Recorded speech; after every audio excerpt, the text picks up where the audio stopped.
Selam dostlar, yeni kanalımda hoş geldiniz. Распаковка была традиция. Bugün biz yaptık buluşta akıttım. Bundan da Alpini kazık kuşuyum. Akıttım. Biz kuşuyum. Ne var bir var? Ne buluşta akıttım. Ne var bir var?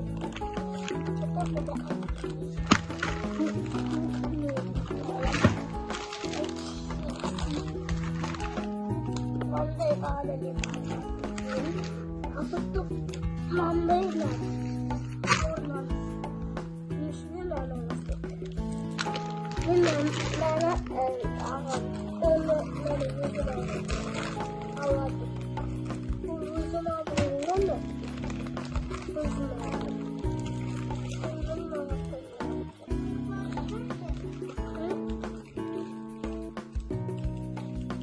Hadi kalkın.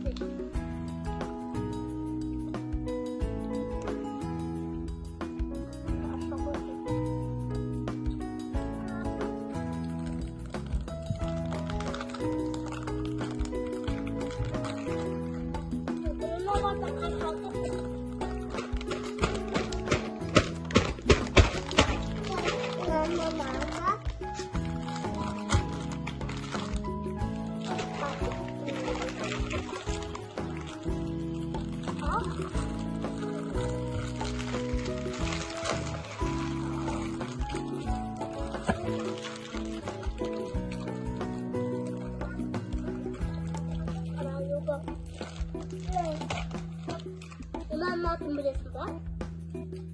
Barmi var mı? Orada yok. Şurayı gelmiş.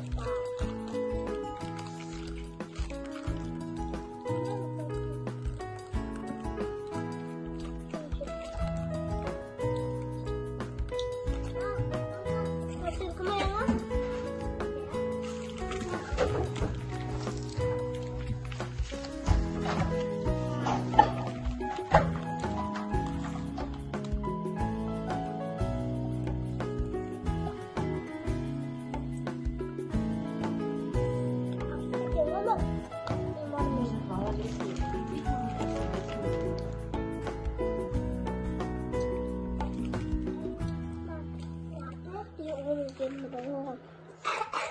Yandım ama yuplayamayan bakıyorum.